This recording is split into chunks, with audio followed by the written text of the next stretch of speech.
Bueno, buenos días. De más está decir que para Ligia y para mí es un gusto muy grande, un privilegio muy grande y también una gratitud muy grande el estar con ustedes compartiendo este campamento.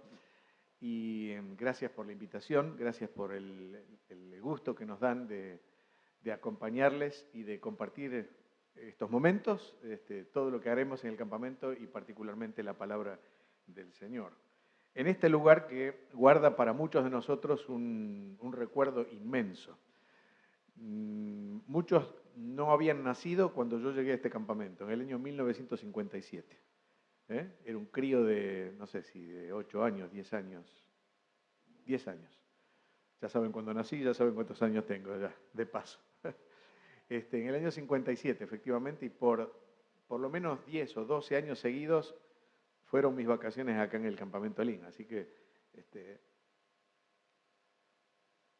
qué sé yo, guardo mil recuerdos del campamento. Y sobre todo en la época de juventud, me acuerdo que el lugar de centro de reunión era el mástil. Si el mástil hablara, como se dijo tantas veces, ¿no? ¿Sí? ¿Cuántas parejas ahí se hicieron? La nuestra no fue exactamente así, venía de antes, pero de todos modos, el campamento para nosotros fue una bendición muy grande durante mucho tiempo. Y espero que lo siga siendo, no solamente para los niños, pero también para, en este caso, los matrimonios. Antes de empezar, y dejándonos ya de las nostalgias, antes de empezar, ¿cuántos matrimonios tienen acá de 1 a 3 años? Levanten sus manos si son tan amables. 1 a 3. Bueno, hay 1, 2, 3. De 4 a 12 años. Muy bien. O de 4 a 15, a 15. Vamos a estirarlo un poquito más. Bueno, y para no comprometerlos, porque creo que era hasta 20 hoy, ¿no? Pero por las dudas alguno venga colado, arriba de 16. Sí, nosotros somos súper colados, obvio. Bueno, estamos todo el espectro, todo el espectro. Y, a ver, arriba de 40, ¿a qué ninguno? Bueno, está bien. ¿Qué va a ser? Ya les va a llegar, no se preocupen. Si el Señor no viene antes. Bueno, vamos a mirar en esta mañana, como les decía en la introducción, algo sobre las etapas del matrimonio. Vamos a hacer un repaso de lo que son las etapas del matrimonio, sus características, sus desafíos y las propuestas que Dios tiene para que los matrimonios sean, como decíamos esta mañana, una bendición permanente, con altos, con bajos, con todo los condimentos que tiene la vida aún del cristiano, pero evidentemente con la bendición que supone, porque, a ver, Dios creó al matrimonio, decíamos perfecto, Dios bendijo al matrimonio a través de Cristo en las bodas de Caná, y el matrimonio no es otra cosa, el matrimonio humano, de cristianos, de creyentes, no es otra cosa que el tipo de lo que es el matrimonio celestial. No digo antitipo, digo tipo. Es decir, el matrimonio es la figura de lo que es un matrimonio superior, que es el matrimonio de Cristo y la Iglesia. Y de eso son una figura el matrimonio cristiano. Por lo tanto, la importancia del matrimonio en la Biblia es total, absoluta, porque es lo primero que Dios hizo y va a ser lo último que el Señor haga, unirse con su iglesia, digamos, en términos de lo que es la iglesia del Señor. Por lo tanto, tiene una relevancia extraordinaria, extraordinaria. Es más, la Nueva Jerusalén, que es al final la ciudad nuestra, donde estaremos todos, es la esposa del Cordero. O sea, es evidente que la Biblia le da mucha relevancia. Vamos a mirar juntos en 1 Corintios 13, por favor, unos versículos, poquitos versículos. 1 Corintios 13. 1 Corintios 13. Y vamos a hablar en esta mañana entonces de las 4 estaciones del matrimonio. 1 Corintios 13 y el versículo 4.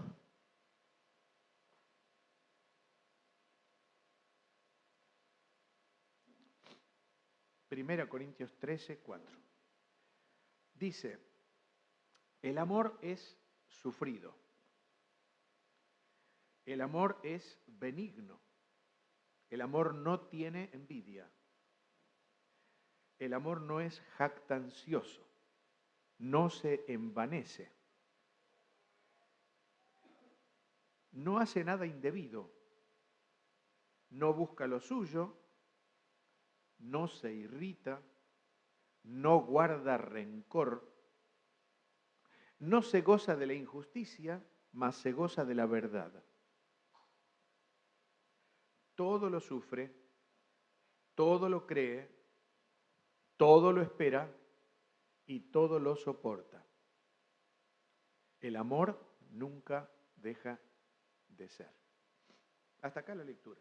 Voy a repetir el último versículo, que es en todo caso donde vamos a centrar nuestros pensamientos. Y en otra versión que dice, el que ama es capaz de disculparlo todo, de creerlo todo, de esperarlo todo y de soportarlo todo. El año, como se divide en las 4 estaciones, también se divide así el matrimonio. Y entonces uno puede mirar en él 4 estaciones. La primavera es la etapa de la atracción, donde el amor todo lo disimula o todo lo disculpa. El verano, que es la etapa de la desidealización, no de la desilusión, sino de la desidealización, donde el amor todo lo cree. El otoño es la etapa de la consolidación, donde el amor todo lo espera. Y finalmente el invierno es la etapa de la realización, donde el amor todo lo soporta. Soporta en el sentido no de aguantar algo sin ganas, sino soporta en el sentido de sostén, de algo que soporta a otro, otras circunstancias, etc. En ese sentido. La primera etapa, entonces, es la etapa de la atracción o de la adaptación también, donde el amor todo lo disimula o todo lo disculpa. Y esto es el noviazgo y los 3 años primeros de matrimonio, aproximadamente. Estamos haciendo una aproximación. ¿Qué es el noviazgo? El noviazgo es el germen del matrimonio, no cabe duda, de la familia, y en la trama de este noviazgo, incipiente y luego realizado en el tiempo que se tiene, 1, 2, 3, a nosotros en nuestro caso duró 5 años, por un tema económico, sin duda, no había fondos y entonces, bueno, había que por lo menos tener lo elemental y eso nos duró 5 años. Pero fueron 5 años de noviazgo, una bendición para nosotros. Entonces se empieza con una atracción, se llama exogámica, es decir, entre los dos sexos. Se trata de disminuir esos lazos que tiene con la familia, se van desprendiendo, se van alejando de los padres y entonces buscando otra cercanía, que es, por ejemplo, las amistades. Y también se produce, más o menos en esa época, salvo que sea un noviazgo tardío, el despertar de la sexualidad, cuando uno es joven. Ya en el noviazgo hay una identificación amorosa. Y entonces se da lo que alguien dijo muy sabiamente, que cuando nació el sapo, nació la zapa. Y esto, en los propósitos de Dios, evidentemente para aquellos que somos del Señor, cuando nació el sapo, también nació la zapa en su momento y estaba destinada para ser la esposa del sapo. Y efectivamente con ustedes pasa exactamente lo mismo, cuando Dios tenía en sus propósitos hacerlo. El noviazgo se trata de un tiempo de intimidad de pensamientos, de afectos, de proyectos, de problemas. Hay un desarrollo de la confianza, de la cooperación mutua entre uno y otro y también de compartir esas actividades que son tan placenteras en el noviazgo como salir, charlar, pasear, etcétera, todo sin demasiados compromisos. En ese tiempo se busca agradar, se busca regalar lo que fuera, una flor, un peluche, no sé si se usa peluche hasta ahora todavía. ¿Ya no? Se lo tiran por la cabeza, me imagino, ¿no? Bueno, en mi tiempo se usaba los peluches, no, creo que no te regalé ninguno, ¿no? No, obviamente no era para. Pero bueno, pero era una cosa que se regalaba, etcétera. Y después también, bueno, el anillo y todas esas cosas. Pero también van apareciendo en ese tiempo las diferencias de enfoque, de carácter, de visión, de estilos, donde efectivamente si hay un verdadero amor, se van comprendiendo uno al otro, se van proyectando uno al otro con todas las ilusiones de ese tiempo, y se van fusionando esas personalidades que a veces son muy distintas y mejor que sean distintas. Mejor, porque es un complemento perfecto. Si son dos iguales, un imán, los dos polos iguales se rechazan, pero si hay dos polos distintos, evidentemente hay un complemento perfecto. De todos modos, es el tiempo donde todo se disculpa y todo se disimula. Es un tiempo de emociones intensas, donde hay una atracción personal uno al otro, donde predomina siempre lo positivo, donde se idealiza inclusive la otra persona y se quiere compartir con ella todo el tiempo posible, ya sea telefónico, por YouTube, o digamos por internet, o por personalmente, lo que fuera, pero todo el tiempo posible con la otra persona porque estamos en pleno enamoramiento. El enamoramiento nos satura la vida. Hay tres tipos de atracción. Hay una atracción física, una atracción de amistad y una atracción de amor real. Ustedes saben que en el griego hay tres palabras, en realidad hay cuatro palabras, fundamentales para describir lo que es el amor. Está el eros, que no está en la Biblia, así como tal, pero que está el concepto, por ejemplo en Cantar de los Cantares. El eros es el atractivo por lo físico. Comúnmente uno ve lo físico, como recién decían del hermano, ¿sí? Me imagino a la esposa lo que le habrá encantado fue primero verlo y digo yo, ¿no? Supongo, sí, muy bien. Así debe ser. Y entonces uno mira en la otra persona y es un Adonis. En mi caso, en el mío, es alto, rubio, fuerte, de ojos azules, etc. Bueno, así me veía mi señora, ¿sí? Yo a ella la veo rubia y con ojos azules porque es verdad, es rubia y de ojos azules. No es teñida, es rubia. Pero como quiera que sea, rubia, morocha, lo que fuera, es el atractivo, el eros. Después está la filía, y el filía o el fileo, es el verbo, que es el amor de la amistad. Yo te quiero porque me querés. Es el porque sí, digamos, en el sentido. Yo te amo a vos y vos me amás a mí. Entonces hay una razón. Y luego está el verdadero amor, que es el agape, y el agape es el amor real, el amor de la entrega, el amor que no tiene límites. Pero también se vive en ese tiempo una especie de fenómeno, no sé si decir mágico o inexplicable, una especie de proceso psicoquímico en el que predomina la pasión con todas sus fuerzas. Entonces uno puede escuchar cosas como sin vos no puedo vivir, o a mí me da gracia porque a veces uno escucha a los chicos y se ponen de novio a los 17, 18, 19 años y dice, es el hombre de mi vida, y vos lo ves, es un chico reciencito, saliendo del cascarón y dice, es el hombre de mi vida. Yo digo, bueno, bárbaro, ya será. ¿No? Y también la mujer de mi vida. Tiene esas cosas que son propias del noviazgo y que efectivamente son muy lindas en su tiempo. Es entonces el tiempo del amor romántico, idealizado, la primavera del amor. Por eso decimos, la primavera del amor, donde no se encuentra prácticamente error en el otro. Puede haber problemas físicos, pero la persona dice no tiene ningún defecto. No tiene la nariz larga, ni lo que... No, es perfecto para mí. Puede haber problemas de conducta o de relación, pero las fallas se disimulan, se olvidan. En todo caso, se piensa, bueno, todo se va a arreglar en el futuro. La mayoría de las veces se empeora en el futuro, pero de todos modos, como es la primavera y como todo se idealiza, uno piensa, bueno, no importa, es medio cascarrabia, pero el día de mañana va a ser un amoroso. Y bueno, y uno se vive con esa ilusión porque es propio de la primavera de la vida. Se concreta el matrimonio y cuando se concreta llega la luna de miel. La luna de miel es un tiempo único e irrepetible y además irresponsable. No sé si a ustedes les pasó, pero la luna de miel uno se gasta lo que tiene y lo que no tiene. Y cuando vuelve, yo me acuerdo, cuando vuelve empieza a correr un animalito blanco con orejas largas, peludito, ¿no? Que se llama coneja, y empieza a correr la coneja, se suele decir, porque efectivamente nos gastamos todo. Está bárbaro, está perfecto, así tiene que ser, es la única vez que uno va con esa, la única vez, porque después se terminaron esa forma de... ¿No les pasó? Díganme que no. Es la forma de... Se gastas todo y gastas todo, ¿no? Después se acabó esa forma de pensar.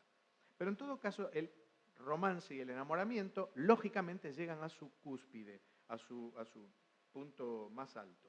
Pero también el compromiso mutuo. Efectivamente, el regreso es a la realidad de la vida y las profundas novedades impactan en la personalidad de los contrayentes. Esa relación conyugal que empieza, las obligaciones mutuas, me refiero al trabajo, a hacer la comida, a arreglar la casa, a limpiarla, a mantenerla, y también a las costumbres o hábitos personales que se van empezando a mostrar en ese tiempo. De todos modos, en ese tiempo también aparecen las dificultades. Es decir, eso puede durar unos pocos meses, pero después también hay un aterrizaje a la realidad y empiezan a mostrarse las dificultades que naturalmente una vida de convivencia presenta. A veces llega a frustraciones. Yo no sabía que este era así, yo no sabía que esta era así, ¿con quién me casé? Por ahí te despertás de noche y decís, ¿con quién estoy al lado de mi cama? Y bueno, es la realidad, es la realidad. Ahora, esa convivencia entonces supone, cuando es realmente del Señor y cuando hay amor de verdad, supone ajustes. Hay que empezar a ajustar la vida. De todos modos, decimos, es la primavera del amor el tiempo donde todo se disculpa. Si algunos que están viviendo esta etapa todavía, me refiero a la vuelta de la luna de miel y los primeros 2, 3 años de casamiento, disfrútenla a pleno. Vale la pena ir aprendiendo uno del otro, vale la pena ensamblarse perfectamente uno al otro, hacer todo el esfuerzo, todos los ajustes necesarios y amarse genuinamente, amarse en el Señor genuinamente. Así que esa es una buena etapa. Si hay hijos prematuramente, entonces puede que haya algún problemilla por ahí de ajuste, pero de todos modos se afianza el amor, inclusive con los hijos se afianza el amor. ¿Cuáles serían las propuestas para esta etapa de la vida? Bueno, las propuestas son una vida devocional plena, si es posible uno con el otro, tiempo de oración, de meditación de la palabra. No existe eso de que, bueno, me casé y ahora largo todo, ahora tengo otra responsabilidad. Soy cristiano, tengo que seguir cumpliendo mis deberes de cristiano con la iglesia, con la tarea, con el servicio. Porque eso inclusive alimenta el amor, alimenta el matrimonio y evidentemente afianza los lazos uno con el otro. Pero también la comunicación, empezar a comunicarse plenamente, uno con el otro, a contarse todo. Así que es tiempo de solidificar el matrimonio con la presencia y el gobierno del Señor en la casa. Los primeros 3 años son maravillosos, irrepetibles, y es tiempo entonces de echar los cimientos, los fundamentos de lo que va a ser un matrimonio estable para toda la vida. Llegamos a la segunda etapa. La segunda etapa es el verano y es la etapa de la desidealización del matrimonio. Más o menos dura unos entre 4 a 12 años aproximadamente, y entonces el matrimonio ya tiene entre 4 y 15 años de casados, ¿sí? Hay varios acá, así que estamos hablando para todos aquellos que ya están en esa etapa. En cuanto a la vida conyugal, ya se empieza a desplazar ese enamoramiento, se transforma en amor. El enamoramiento el embelezamiento de lo que es el noviazgo y los primeros años de matrimonio se transforma en un amor mucho más estable, mucho más sereno, mucho más tranquilo, pero más real. Y la razón empieza a suplantar el sentimentalismo. Por eso hablamos de una desidealización. La pregunta puede seguir siendo ¿con quién me casé? Todavía no nos conocemos del todo. Para conocer a una persona hace falta tiempo. Algunos dicen 2 años, yo creo que más. Yo creo que 3, 4, 5, hasta 10 años. Uno va descubriendo en la otra persona facetas que no conocía. Y efectivamente es así. Es muy lindo conocerlo, porque uno va conociendo a un alter ego. Yo y mi otro yo, porque a la larga somos uno. Por lo tanto, es una trascendencia de mi yo al otro yo.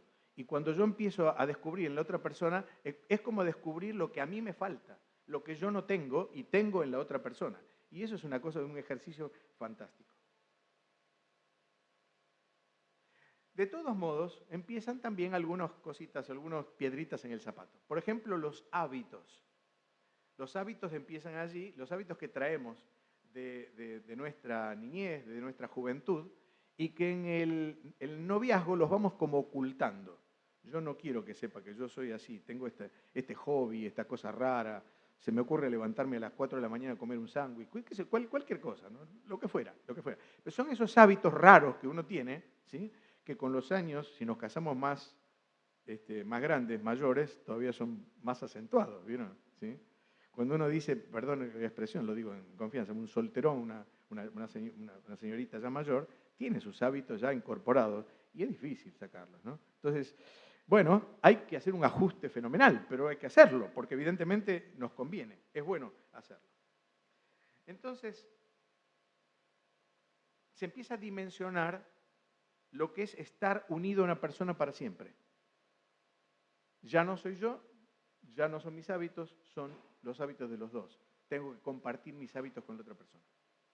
En general, en este tiempo crece la familia con la llegada de los hijos. Comúnmente pasa eso.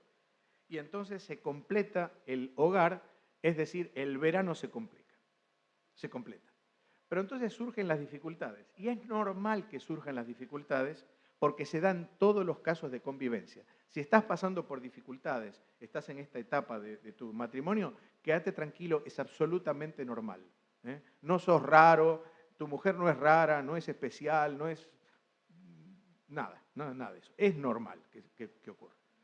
Se dan en esta época pequeñas luchas de poder también, y cada uno cree tener razón en las propuestas que tiene, en la forma que tiene de pensar, ¿sí? Hay una especie de pulseada, a ver quién es el que predomina.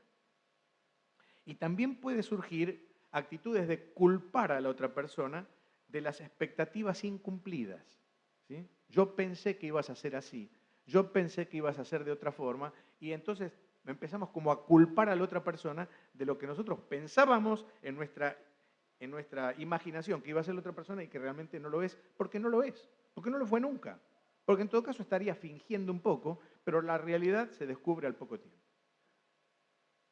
Cuando vienen los hijos se produce una especie de tsunami, porque efectivamente cambia la dinámica de la relación de la pareja. La mujer se pone a atender a sus críos, como es lógico, ¿verdad? Y entonces el hombre se siente a veces un poco relegado y eso crea ciertas tensiones en el matrimonio. Comienzan a aparecer, en Argentina sobre todo, problemas económicos. Supongo que todo el mundo tiene problemas económicos, yo los tengo también, ¿sí? Muy bien. Entonces empiezan a surgir esos problemas económicos y sobre todo por la necesidad que tienen los hijos de atención. Un hijo no viene con un pan, un hijo te saca el pan, ¿eh? Es verdad, hay que dárselo, ¿sí? O sea, es al revés de lo que uno piensa. El carácter en este tiempo se manifiesta a pleno y puede pasar que él es un autoritario, un gritón, o un vago, o un aburrido, o que ella es una mandona, un sargento Cabral fenomenal en la vida. Había uno que decía, Señor, después de aguantarla, dice, o te la llevas o te la mando. Había otro, era un pastor que oraba y decía, Señor, ilumínala o elimínala.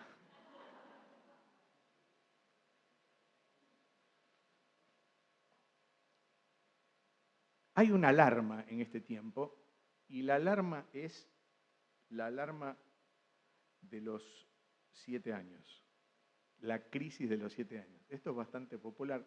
No sé si se da en todos los casos, pero puede ser que a los 7 años llega la crisis. ¿Seguir o no seguir? That's the question. Esa es la cuestión.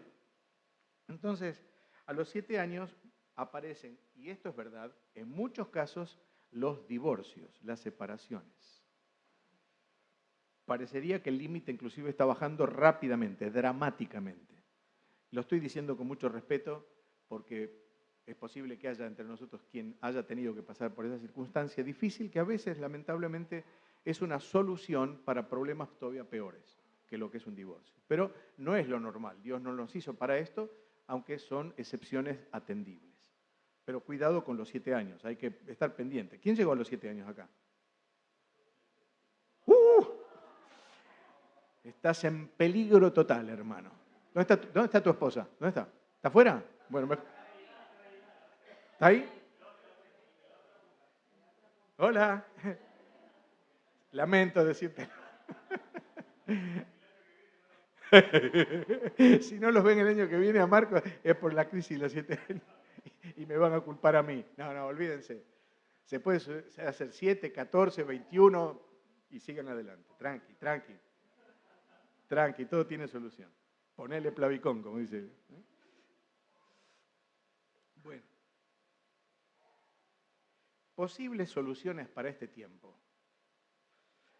Algunas actitudes en este tiempo de verano son imprescindibles para superar esta problemática.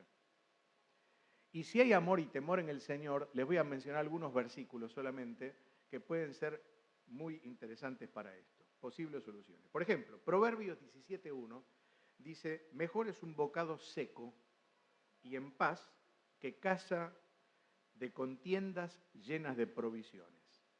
Ocupémonos más por tener un tiempo en paz que por tener tanto para comer o tanto para beber. Lo primero es lo primero, las prioridades en la vida. Segundo, Proverbios 27:17 dice, y esto para ayudarnos, hierro con hierro se aguza, dice, así el hombre aguza el rostro de su amigo. Y cuando digo amigo, lo digo en serio, porque mi esposa es mi mejor amiga, eso sin duda. Y espero que yo sea el mejor amigo, bueno, sí, lo soy.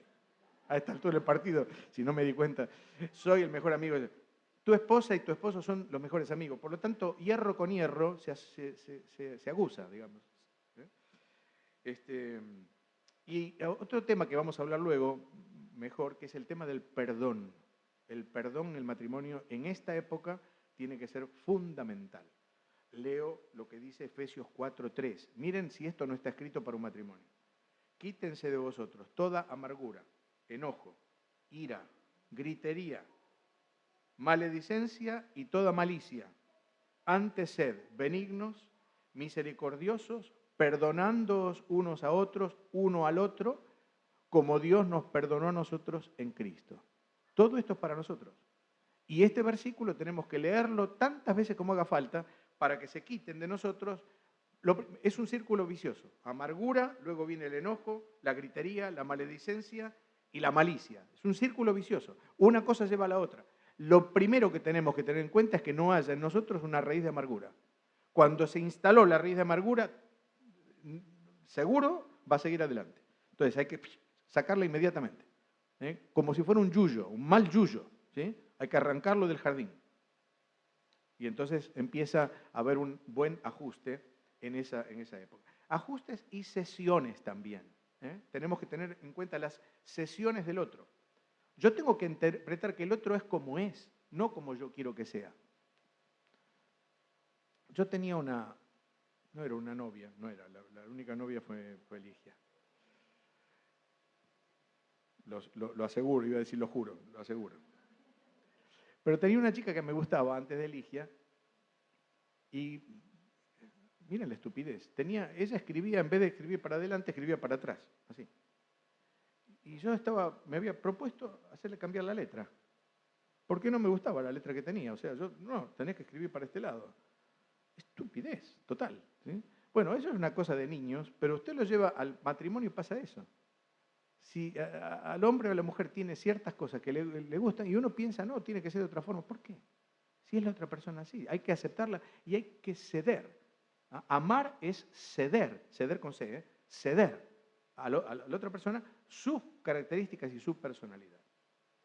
Pero también es muy interesante admirar a la otra persona. Tenés seguro, y yo lo tengo también, muchas cosas, 1000 cosas para admirar de la otra persona.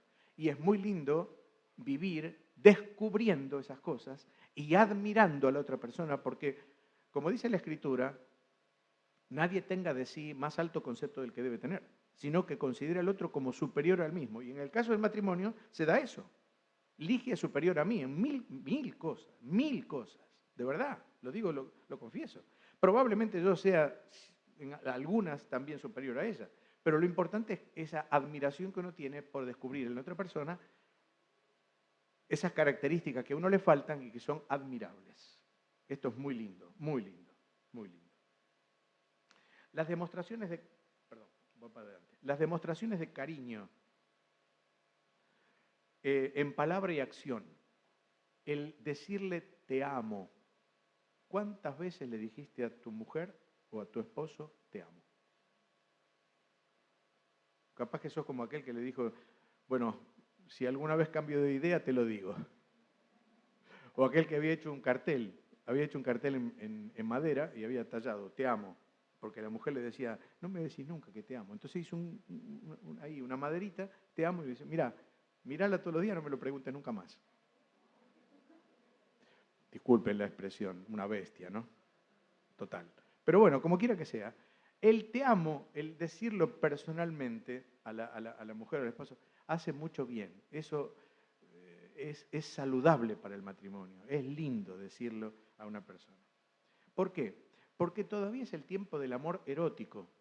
Del amor erótico en el buen sentido. Erótico no es erotismo. El amor erótico es el amor por la belleza, por el atractivo de la otra persona, y es muy lindo expresar eso en la intimidad del matrimonio, expresarlo en cualquier momento. Si le gusta una flor, le das una flor; si le gusta un bombón, le das un bombón, o lo que fuera, ¿sí? Pero en todo caso, si le gusta una comida, hacese la comida, porque son expresiones de amor que la otra persona evidentemente va a apreciar muchísimo. La Biblia nos invita a disfrutar el matrimonio. Nos invita a eso. No es una pacatería, no es un pecado, es lo que Dios hizo. Dice Eclesiastés 9:9, goza de la vida con la mujer que amas. ¿Y cuándo? Todos los días de la vida de tu vanidad que son dados bajo del sol. No te dice cuando sos joven, te dice todos los días de tu vida, de punta a punta. Proverbios 5, 18 y 19 dice esto: sea bendito tu manantial. Cuando habla de manantial, habla de algo que proporciona vida. El manantial proporciona vida. El agua en ese caso es vida, es alegría, es bendición. Sea bendito tu manantial, dice. Y alégrate con la mujer de tu juventud, como sierva amada y graciosa gacela. Expresiones bíblicas y orientales. Sus caricias te satisfagan en todo tiempo, y en su amor recréate siempre. Con las limitaciones y con las posibilidades que cada matrimonio tiene. Esto es algo íntimo. Pero evidentemente la Biblia me invita a gozar de la vida, porque la vida es para gozarla. Primera Pedro capítulo 3 dice que somos herederos de la gracia de la vida. La vida es un don de gracia de Dios, es un regalo de Dios. Por lo tanto, tenemos que disfrutar la vida, por supuesto, dentro de lo que es la voluntad de Dios. Acá también habla la recomendación de una fluida comunicación, y no que cada uno esté en su mundo. Cuidado con este aparatito. Este aparatito nos roba mucho tiempo, ¿sí? O nos roba tiempo, por ejemplo, la televisión o el Netflix. Siempre digo esto, y me gusta decirlo porque vale la pena. La vez pasada hablaban con el presidente de Netflix Argentina y le preguntaban cuál era el interés de Netflix para el público argentino. Y para mi sorpresa le dijo esto: a nosotros nos interesa el tiempo de las personas. Yo cuando lo escuché me quedé helado. No le interesa el rating, no le interesa el market share, lo que fuera. No le interesa eso, le interesa el tiempo de las personas. Tu tiempo, mi tiempo. El tiempo que yo le doy a Netflix, que no digo que no se le dé algo de tiempo, porque yo lo veo también. Sería hipócrita decir, no vean. No, yo también lo veo. La verdad que no sé qué ver muchas veces, les aseguro, con honestidad. Como cristiano digo, esto no es para mí, esto no es para mí, esto no. Me quedo con, no sé, un par de cosas nada más. Con honestidad se lo digo. Pero lo que te interesa lo que les interesa es el tiempo. Y cuando vos le das el tiempo, se lo estás quitando a tu mujer, o a tus hijos, o a tus responsabilidades, o a la obra de Dios, o al Señor. Eso no cabe duda, porque el tiempo es para todos igual, son 24 horas al día. Entonces, da prioridades. Ponele un filtro a lo que ves, de modo tal que no interrumpa en tu matrimonio. Tiene que haber una relación respetuosa también entre los contrayentes. Respetuosa entre los contrayentes. Una aceptación de los cambios físicos, psicológicos y afectivos de la otra persona. Vamos cambiando, no somos los mismos. No somos los mismos. Tiene que haber también una ayuda mutua en las debilidades y un refugio mutuo en los momentos de dificultad. Tenemos que ser amparo para la otra persona. La mujer de por sí es más sensible y la mujer en general se preocupa por nosotros. Nosotros somos un poco raros, sí, ásperos. Somos un poco ásperos. Y muchas veces no somos el amparo para ella. ¿Sí? Bueno, hermanos, tenemos que... A ver, este campamento, ¿qué nos puede dejar? ¿Qué me puede dejar a mí? ¿Qué te puede dejar a vos? Te puede dejar, en todo caso, algunas ideas que te permitan hacer algunos ajustes. La vida siempre es ajustar, como el reloj. Hay que ponerlo en hora siempre. ¿Sí? Como la vida cristiana, hay que ajustarla al andar del Espíritu Santo. Por lo tanto, si te sirve algo de lo que estoy diciendo, anda y haz los ajustes. Hay que hacer los ajustes para que las cosas sean mejor. La felicidad es la decisión de ambos de poner por obra entonces lo que leímos en 1 Corintios capítulo 13. Por eso este tiempo es el tiempo del amor que todo lo cree. Todo lo cree. Bueno, tengo acá, pero no lo voy a hacer porque no sé cuándo empecé y no sé cuándo tengo que terminar. Díganme, ¿cuánto me falta? Si me decís 5 minutos, no. No te acepto. ¿10? ¿15? Listo. Bien. Andamos bien. Cuando empiezan a cabecear, porque algunos se durmieron como a las 5 de la mañana, ¿no? ¿Sí? Bueno, cuando empiezo que veo que alguno que se duerme, corto. Les iba a decir, tengo acá esto de Santiago, pero no lo vas a ver. Pero simplemente les leo, no los versículos, pero les leo los tópicos. Fíjense, en Santiago, varios consejos muy valiosos. En Santiago 3, 9, 10 dice, cuide lo que dice, hable solo palabras de bendición. Después se los dejo si quieren, no hay problema. Es más, les dejo todo si quieren. Santiago 3:13, sea manso y sabio. Ese es el carácter de Cristo. En Santiago 4, 11, 12, dejen de culparse mutuamente. Esto no es mío, me encantó, lo copié. Santiago 5, 7, 8, tenga paciencia. ¿Sí? Santiago 5, 9 dice, no se quejen uno del otro. Santiago 5, 16, reconozcan sus errores. Y Santiago 5, 16, oren juntos. Me pareció fantástico, la verdad, fantástico. Bueno, si uno siguiera todos estos consejos, sin lugar a dudas, algún ajuste positivo va a tener el matrimonio. Bueno, la primera etapa era el amor, todo lo...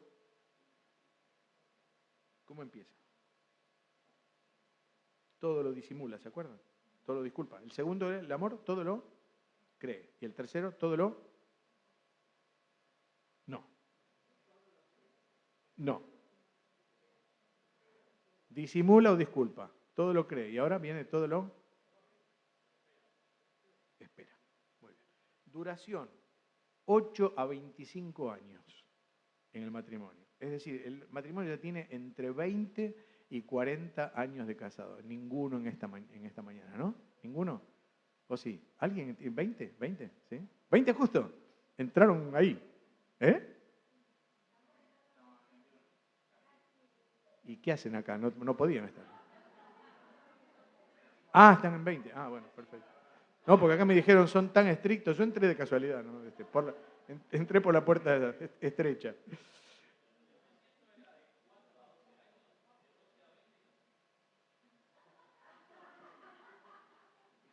Después de los 12. Vamos a ponerlo así. Después de los 12. Después de los 12 años de casado. De los 13 en adelante, hasta los 40. ¿Sí? Ahí está. De los 13 a los 40. Yo sabía que algún matemático me iba a decir algo. Les aseguro. Alguien iba a hacer la cuentita y iba a decir, acá falta... Ok. Desde los 13 años en adelante. ¿Está bien? Ok. Bueno. ¿Y qué pasa acá? La vida conyugal llega al otoño. El otoño es muy lindo, cuidado, no pensemos que esto es algo peyorativo.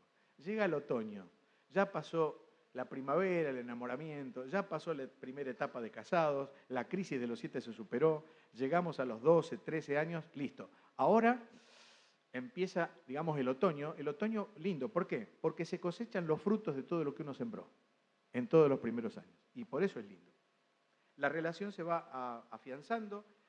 Probablemente hay un pleno desarrollo profesional en él, en ella o en los dos. Se trabaja también para afianzarse financieramente, es decir, uno tiene lo que tiene y trata de pasarlo lo mejor posible, sobre todo surfeando en este país tan complicado. Se comparten los éxitos y las debilidades de los hijos, porque los hijos ya tienen sus añitos y entonces están en el colegio, en la secundaria, o tal vez en la universidad o lo que fuera, o en el trabajo, y se van compartiendo esos éxitos o también las debilidades de los hijos. Y entonces se vive una plenitud de edad madura entre los 30 y tantos, casi 40 y 40 y pico. ¿Estamos bien, no? ¿Estamos por ahí? Sí, más o menos. A 55 años aproximadamente. ¿Cuáles son las dificultades? Bueno, las dificultades son que justamente, por ejemplo, los hijos traen sus dificultades. Tienen estudios, son adolescentes o son jóvenes, y los chicos de chiquitos son problemas chiquitos y de grandes son problemas grandes. Y es así. Los compromisos y obligaciones también pueden ir distanciando la relación entre los esposos y muchas veces se cae, díganme que no, en cierta rutina y en cierto aburrimiento. Cierto, digo, no que estemos aburridos, pero cierto aburrimiento. Es decir, yo pensé que se podía, como cuando era joven salíamos de campamento, nos íbamos en carpa, qué sé yo, y ahora empiezan esos problemitas que son propios de la edad.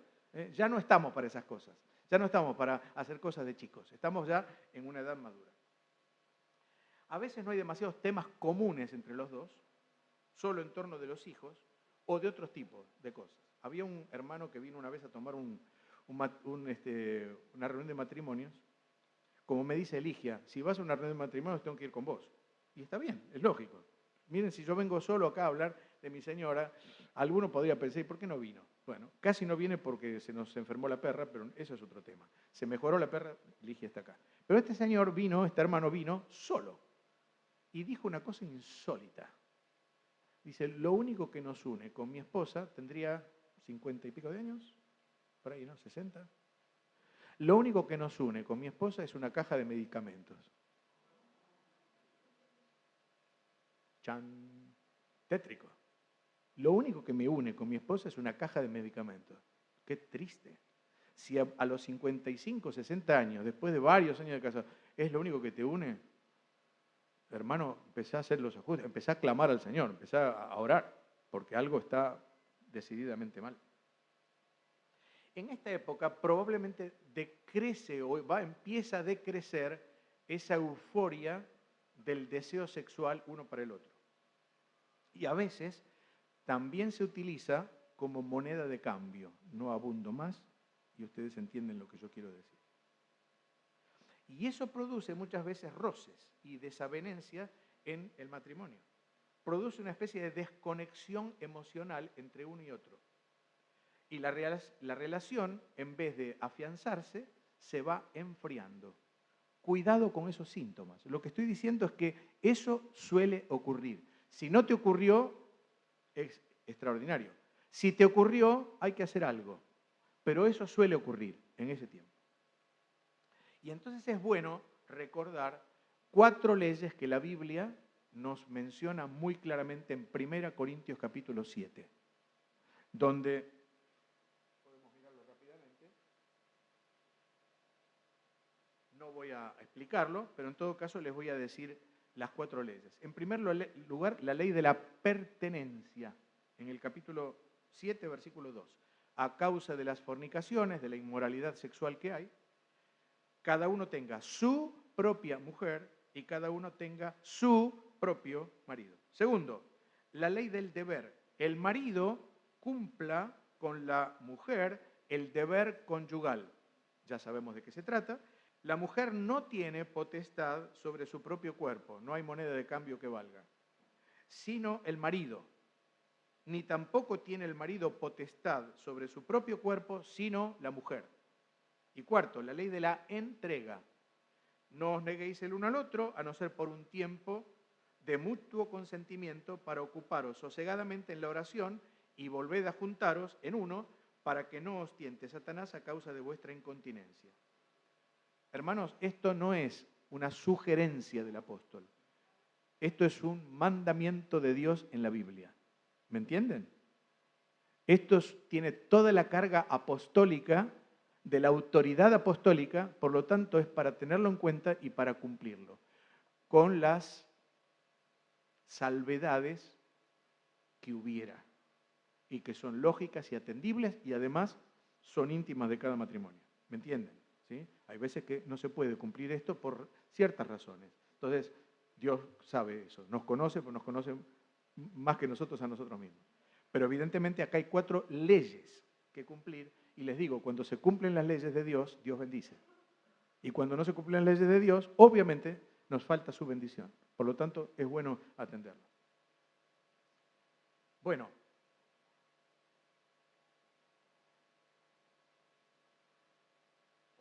Las leyes de 1 Corintios. Dificultades porque cada uno tiene sus sueños distintos también. Abundo un poquito en esto y ya nada más. Y cuando estos se truncan, cuando estos ideales se truncan, empiezan comúnmente los resentimientos en la pareja. No era lo que yo esperaba. ¿Para qué se lo voy a contar? Escuchen, ¿para qué se lo voy a contar si no me oye? Esto es muy propio de las mujeres. Y tienen razón, porque muchas veces nosotros no las oímos. Me pongo en la fila, yo también, somos hombres, y muchas veces no oímos los buenos consejos de nuestra esposa. A veces no las entendemos, ni queremos tampoco que nos entiendan. El problema puede ser los silencios que reemplazan las conversaciones o las discusiones por todo, diarias, inclusive a propósito. A veces se discute a propósito para estar en litigio con la otra persona. Estoy hablando en términos generales. Yo no los conozco, así que estoy hablando con toda libertad. A veces estos problemas afectan el área espiritual de la persona y se produce una especie de ceguera espiritual que no deja ver más allá del problema. Y esto, hermanos queridos, es peligrosísimo, y lo subrayo varias veces. A veces se piensa que no hay remedio y que no hay vuelta atrás. Y sí hay vuelta atrás. Pero fíjense que a veces caben 2 caminos solamente. Uno, aguantar, y la otra, romper la relación. Y estamos llenos de preconceptos del mundo que te dicen, si no funciona, ustedes conocen esta frase, rehace tu vida, ¿sí o no? Esto no es válido para un cristiano. Esto no es válido. En términos generales, hermanos, otra vez lo digo con mucho respeto por casos especiales que hubiera. Estoy hablando en términos generales. Estoy hablando de lo que es la voluntad del Señor en términos generales. Por lo tanto, hay que tener cuidado con esto. Porque miren, hay muchos matrimonios que están juntos pero viven separados. Hay muchas viudas en vida de sus esposos. Y al revés. Y esto tenemos que tener mucho cuidado porque miren, abunda más de lo que uno piensa. Abunda más de lo que uno piensa. Y esto es malísimo para la pareja, para el matrimonio, para la iglesia, para el testimonio del Evangelio. Entonces surge un problema muy complicado, y es el problema de los reemplazos. Voy a reemplazar a mi esposa, a mi esposo, con otro o con otra cosa. No siempre es una persona. A veces son otras cosas que reemplazan a la mujer. Pueden ser actividades, pueden ser tareas, pasatiempos, la televisión o lo que fuera. Y tenemos que tener cuidado con las propuestas que el mundo hace. Cuidado con el cafecito. Alguien dijo una vez, y muy bien, el cafecito que te invita, porque mi marido no me escucha y alguien me invitó un cafecito. A veces es letal eso. Cuidado con el cafecito. Mejor oigamos a nuestra esposa, a nuestro esposo. Y cuidado con aceptar la invitación del cafecito. ¿Me entienden? Proverbios 5, 15, 17 dice, bebe el agua de tu misma cisterna, no de otra. Y los raudales de tu propio pozo. ¿Se derramarán, pregunta, tus fuentes por las calles y tus corrientes de aguas por las plazas? Sean para ti solo, para ti sola, y no para extraños contigo. Palabra de Dios. No lo dice Dios en vano. Dios sabe nuestra debilidad. No somos invulnerables. No lo somos. Debemos recurrir a la palabra de Dios y a sus consejos. La fidelidad en el matrimonio es importantísimo. Fidelidad. Y no solo fidelidad porque, bueno, yo nunca tuve una relación o lo que fuera, una aventura, como dicen, el mundo le llama aventura, ¿vieron? Dios le llama infidelidad y pecado, definitivamente. Pero yo nunca tuve una aventura con alguien, pero la puedo tener en el pensamiento. Y yo puedo deshonrar a mi esposa, aún con el pensamiento, con lo que veo, con lo que siento, con lo que aspiro, etc. Disculpen que hable tan francamente, hermanos, pero tenemos que hablar así. Miren, por favor, Job 31.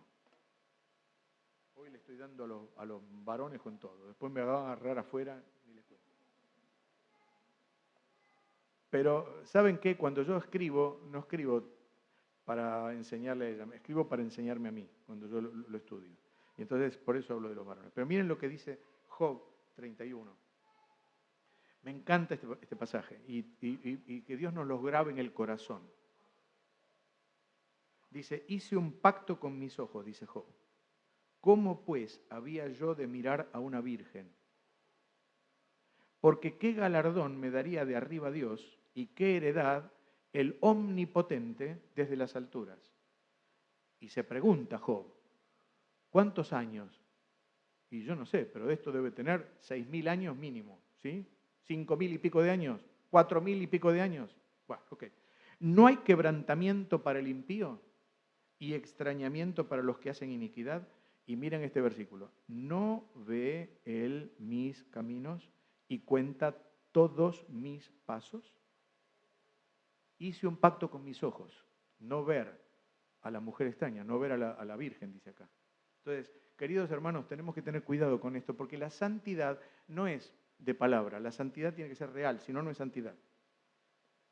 Y yo digo siempre que uno es lo que es en la intimidad. Yo no soy lo que soy delante de ustedes. Yo soy lo que soy cuando no están ustedes, cuando no está mi esposa, cuando el único que está es Dios. Ahí, eso soy, lo que yo soy. Eso es lo que usted, lo que vos sos en la intimidad. Por lo tanto, ojo con eso y tengamos mucho cuidado porque si decimos que somos santos y vivimos en santidad y hacemos alarde de santidad, tenemos que demostrarla en la intimidad. Algo funciona mal en nuestra sociedad cuando el más elemental de los pactos se quiebra. Y el matrimonio no es un contrato, hoy es un contrato. Se firma un contrato, inclusive con una cláusula de divorcio, ya por las dudas. ¿Sí? No, el matrimonio no es un contrato, es un pacto. ¿Ante quién? Ante Dios. Y si leemos Malaquías, y otra vez para los varones, nos vamos a dar cuenta que Dios es un testigo de cargo hacia nosotros si nosotros no estamos tratando a nuestra mujer como corresponde. No solo va a pasar lo que dice 1 Pedro capítulo 3, que nuestras oraciones no van a ser contestadas, sino que además Dios se pone en contra nuestro. Yo no lo quiero tener a Dios en contra mío. Yo no quiero tener a Dios como fuego consumidor en contra mío, censurándome por lo que yo no estoy haciendo bien. Y si lo hice, doblo mis rodillas, me pongo delante del Señor y le pido perdón de todo corazón. ¿Por qué? Porque si confesamos nuestros pecados, Él es fiel y justo para perdonar todos nuestros pecados y librarnos de nuestra maldad, limpiarnos de nuestra maldad. Por lo tanto, hermano, siempre hay solución para Dios, siempre, ¿sí? Lo hemos hecho, lo hagamos, tenemos una solución, pero tengamos en cuenta que Dios está mirando, sus ojos están sobre nosotros. Había una canción de chiquitos que muchos cantábamos, decía, cuida tus ojos lo que ven, ¿se acuerdan? Pues tu Padre Celestial te vigila con afán.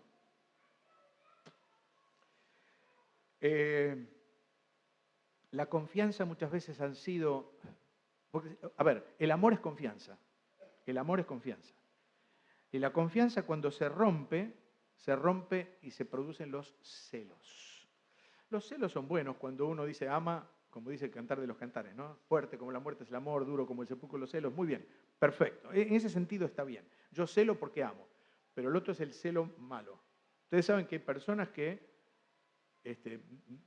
no quieren mostrar el teléfono, el celular al marido, a la mujer.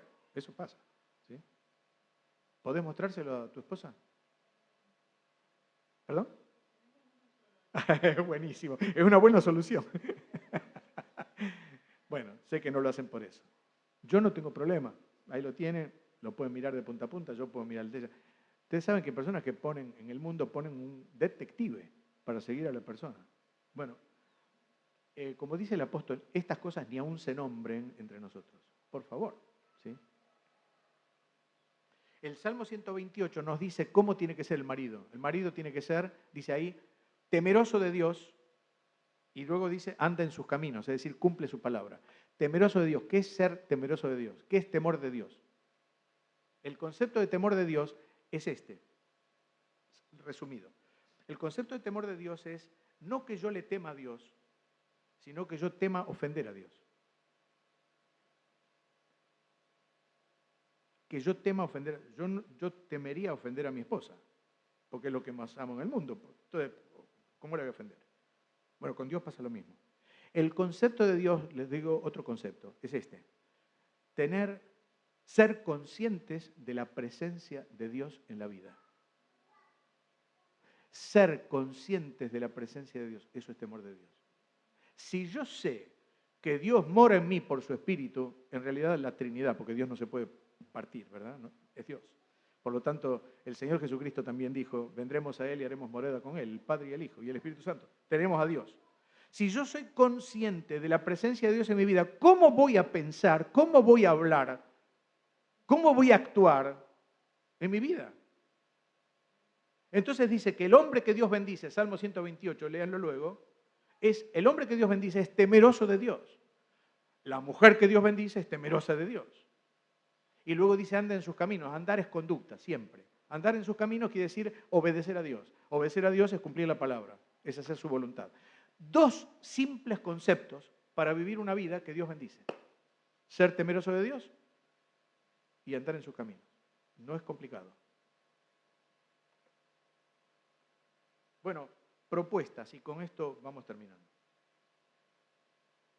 Las propuestas pueden ser valorizar las virtudes de la otra persona, minimizar los defectos, evitar el vos nunca o vos siempre, hacerse cargo de los problemas que uno tiene, ¿sí? Como decía el salmista, enfermedad mía es este. Yo me equivoco, no siempre la otra persona. Buscar al Señor con ansias y si es posible juntos. Buscar la comunicación permanente, como decía antes, no tener pendientes con mi esposa. Más de una vez, y si me permiten, yo lo voy a decir como experiencia personal negativa, más de una vez yo tenía problemas en el trabajo. Y entonces llegaba a casa y decía, no, si yo le digo esto a Ligia, se va a amargar, le voy a evitar la amargura. Al cabo de un tiempo, ella se enteraba del problema.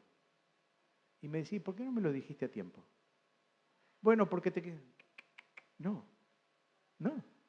Me lo decís cuando ocurre, porque entonces yo te puedo ayudar, puedo orar, puedo acompañarte, puedo animarte, lo que fuera. Me amargo y me amargo, porque vos te amargás, yo me amargo. Entonces, no tengas pendientes con tu esposa. Me acuerdo cuando yo trabajaba, ahora estoy en el jubileo de la vida. Eufemismo para decir que soy un jubilado. Los sábados de la mañana teníamos una ronda de mate, la tenemos todos los días ahora, pero los sábados de la mañana era una ronda de mate, 2 horas. Y en esas 2 horas nos poníamos al tanto de todo lo que pasaba en toda la semana si había alguna cosa pendiente. Ahí nos ajustábamos el asunto y se acababan los pendientes ahí. Hacelo cuando puedas, hacelo cuando quieras, pero hacelo. Aumentar la creatividad, estar pendiente de los gustos de la otra pareja. Me dice Ligia siempre, amar no es darle lo que vos querés, sino lo que ella necesita. ¿Está bien? Está bien. Amar en ese sentido es darle lo que ella necesita. Claro, si necesita un collar de rubí, eso, ahí vas muerto yo también. O un coche, un Mercedes-Benz, chao, fuiste. Eso no es lo que necesita, ella necesita otras cosas, ¿verdad? ¿Sí? Eso podría ser en todo caso lo que le gustaría, pero a lo sumo. Pero en todo caso lo que necesita. Bueno, amar es darle lo que ella necesita y también lo que él necesita, en ese sentido. Y buscar la sincronía, es decir, mantenerse en una especie de misma onda en uno y otro.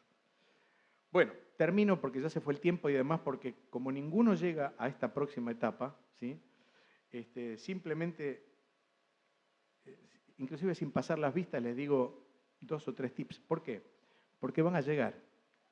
No crean que soy el único o somos los únicos que llegamos a este. Van a llegar si el Señor no viene y dentro de poco va a pasar la primavera, el verano, el otoño y va a llegar el invierno. El invierno que tiene sus cosas muy lindas, preciosas cosas lindas. ¿Por qué? Porque es el final del camino o va terminando el camino de la vida, ese camino de compañerismo de uno con el otro.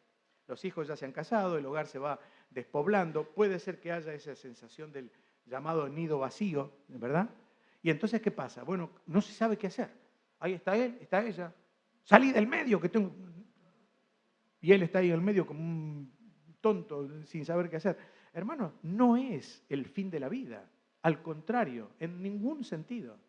Ni para el trabajo, ni para la creatividad, ni para la obra de Dios, ni para la relación, inclusive amorosa, juntos, hasta que el Señor disponga o ellos disponen.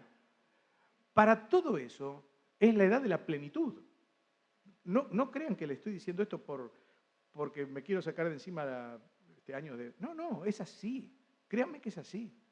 Y es la edad más preciosa en la cual uno puede ser el compañero de otro en sus necesidades. Problemas de salud puede haber, o problemas de sentimientos, o en fin, esa debilidad propia de los años, donde uno tiene que ser más cercano al otro y ayudar más al otro. Es el amor entonces del todo lo soporta. ¿Por qué? Porque se soportan uno al otro.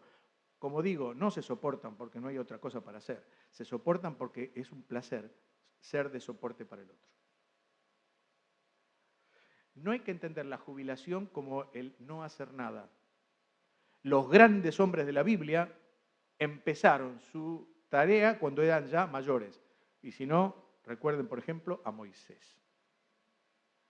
Vez pasada escuchaba a una mujer que muchos de ustedes debieron conocer, Teda Krieger. Teda Krieger fue la presidenta, la fundadora de LAPEN en Argentina. Lo escuchaba en un programa con Ligia, tenía 100 años. 100, se murió a los 102. Y Teda Krieger le hicieron esta pregunta, hermana, ¿qué piensa hacer? Dice, tengo unos proyectos, 100 años. Y empezó a relatar los proyectos, tal cosa, tal cosa, tal cosa, tal cosa. Yo digo, no puedo creer. A los 100 años tenés proyectos todavía. Bueno, muchos no los terminó porque se murió 2 años después. Pero lo importante es eso, la capacidad de tener proyectos. Cuando se acaban los proyectos, se acaba la vida. Cuando tenés proyectos, aún en la obra de Dios, de ayudar a otros, no hace falta inclusive tareas monumentales. Ayudar, orar, asistir, aconsejar. Es una bendición. No solamente a los hijos y a los nietos. No hay que pensar solo en función de abuelos. ¿Qué sos ahora? ¿Un abuelo? Abuelo nada. Soy abuelo y la verdad que lo soy. Pero no pienso en función de abuelo. Pienso en función de un esposo, pienso en función de un cristiano que además tiene un nietito. ¿Me entienden? Porque cuando pienso en función de abuelo se terminó todo lo demás. Ya está. Pienso solo en abuelo. No. ¿Por qué? Tanto que tenés para hacer todavía, que Dios te puede utilizar.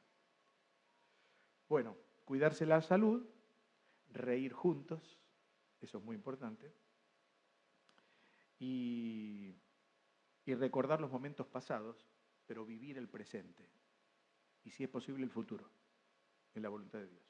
Bueno, muy bien. El amor entonces, todo lo disimula, todo lo cree, todo lo espera, todo lo soporta. ¿Y cómo termina? El amor nunca deja de ser. Quiere decir, el amor nunca se extingue. El amor de Dios, cuando Dios llama, une y bendice al matrimonio, no se termina nunca. No se termina. Al contrario, crece. Crece como un río. El río empieza como un manantial caprichoso, rápido, alegre, juguetón, pero poco a poco se va ampliando hasta que llega a ser un caudal enorme, inmenso, y termina en el mar de la eternidad. Y así son los matrimonios para Dios. Y ojalá en esta mañana todos nosotros con debilidades, con defectos, con virtudes, con cosas para ajustar, podamos ir cumpliendo todas estas etapas y llegar a la última, si Dios nos permite, y decir, hasta acá nos ayudó el Señor. Para su gloria y nuestra bendición. Amén.